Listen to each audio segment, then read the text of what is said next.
The evening lights of the small cafe cast a warm glow as Alex Romano sat at a corner table, wearing jeans and a simple button-down shirt instead of his usual designer suits. At 34, he was CEO of Romano Tech, worth hundreds of millions, but tonight he was just Alex, no last name, no job title, no mention of wealth. His best friend had set up the blind date after months of pestering. You need to meet someone who likes you for you, not your bank account, Marcus had insisted. So, do not tell her what you do. Just be a regular guy for one night. Alex had reluctantly agreed, though he felt guilty about the deception. But after years of dating women who were more interested in his portfolio than his personality, he wanted to know what it felt like to be valued for something other than his net worth. The door opened and a young woman entered. Looking around nervously, she matched the description Marcus had given: blonde hair, warm smile, wearing a server's uniform with an apron. She had come straight from her shift at another restaurant. Alex stood and waved. "Emma," she approached, her smile genuine but tired. "Alex, nice to meet you. Sorry, I am still in my work clothes. My shift ran late and I did not have time to change. It is completely fine. Please, sit down." As they settled in, Alex noticed Emma's genuine warmth. She asked about his day, listened carefully to his answers, and had an easy laugh that made him feel comfortable. "So, Marcus tells me you work in tech?" Emma asked. "Yeah, software development. Nothing too exciting." The lie felt uncomfortable but necessary. "What about you?" "I am a server adjunct, and I also work mornings at a cafe near the university." Emma smiled self-deprecatingly. "Glamorous, right? But it pays the bills and lets me be there for my daughter." "You have a daughter, Sophie?" "She is 5. She is with my mum tonight, which is the only reason I could come out." Emma's whole face softened when she talked about her child. "She is my whole world. I know that probably makes me sound boring to someone who is young and successful." "It does not sound boring at all," Alex interrupted. "It sounds like you have your priorities straight." They talked for hours. Emma was funny, honest about her struggles as a single mother, and refreshingly direct. She did not try to impress him or pretend to be someone she was not. And somewhere during the conversation, Alex realized she kept looking at him with an expression he could not quite identify. "Can I ask you something?" Emma said as they were finishing dessert. "And please do not take this the wrong way." "Sure. You seem really lonely, like genuinely lonely. Not just single-actually isolated." Her voice was gentle, not judgmental. "I recognize it because I felt that way for a long time after my ex left.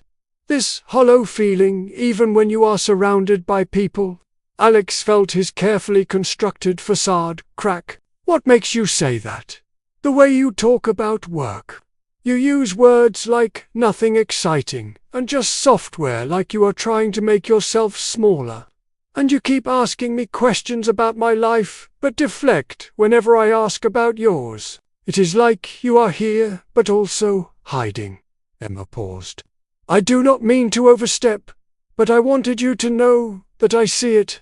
Alex felt tears sting his eyes unexpectedly. This woman, who he had been lying to all evening, had seen through to the truth faster than people who had known him for years. "You are right," he admitted. "I am very lonely, and I have not been completely honest with you tonight." Emma's expression became guarded. "What do you mean?" "I do work in tech, but I am not just a software developer. He pulled out his phone and showed her his company bio. "I am CEO of Romano Tech. I am worth about $300 million. My best friend set up this date, and told me not to tell you because he thought I needed to meet someone who liked me for me, not my money. He waited for anger, for accusations of deception, for her to walk out. Instead, Emma was quiet for a long moment. "That explains the loneliness," she finally said. "You are surrounded by people who want things from you, who see your bank account before they see you. That must be exhausting." "You are not angry," I lied. "I am not thrilled about it," Emma admitted. "But I understand why you did it. And honestly, the fact that you are a CEO does not change anything about our conversation tonight. You were kind, you listened, you asked about my daughter like you actually cared. Those things matter more than your job title." Alex felt something unfamiliar. "Can I tell you the truth now? About why I agreed to this date? Please, I am tired of people who want me for what I can give them, instead of who I am. I am tired of conversations where people calculate my net worth instead of actually seeing me. I wanted one evening where someone looked at me and saw a person, not a business opportunity." He looked at Emma seriously. "You did that? Even before you knew I was hiding something? You saw that I was lonely. You saw me." Emma reached across the table and took his hand. "I see you because I have been you. Different circumstances, but the same isolation. When you are a single parent, working 2 jobs, people see you as a charity case or a cautionary tale. They do not see the person underneath who is doing her best and still feels invisible most days." "You are not invisible to me," Alex said quietly. Continued dating, building their relationship on honesty after that first deceptive evening. Alex was transparent about his wealth and the complications it brought. Emma was honest about her financial struggles and the challenges of single parenthood. "I need you to understand something," Emma told him 2 months in.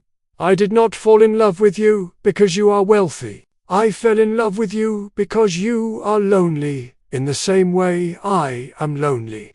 Because you understand what it feels like to be surrounded by people who do not really see you.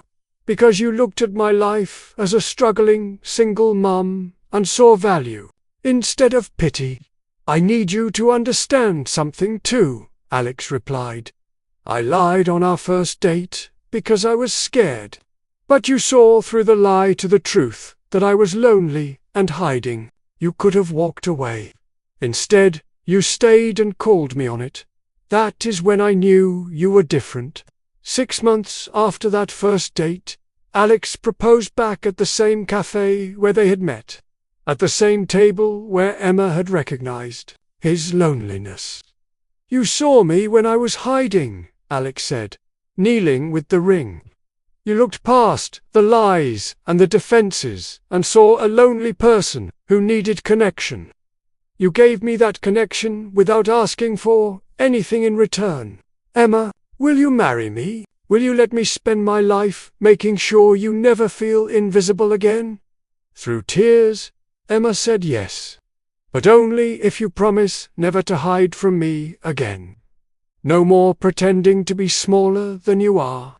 I fell in love with all of you, CO and the lonely man underneath. Promise me you will always be both." "I promise," Alex said. "How could I hide? You see me better than I see myself." At their wedding, Alex's toast made everyone cry. "I went on a blind date in disguise, trying to hide my wealth so someone would see the real me. But my wife saw through the disguise to something deeper. She saw my loneliness. She recognized it because she understood it. We saved each other from isolation. Thank you, Emma, for seeing me when I was trying so hard to hide. If this story reminded you that being seen is more valuable than being impressed, please like, share, and subscribe. Leave a comment about when someone saw past your defenses to the truth underneath.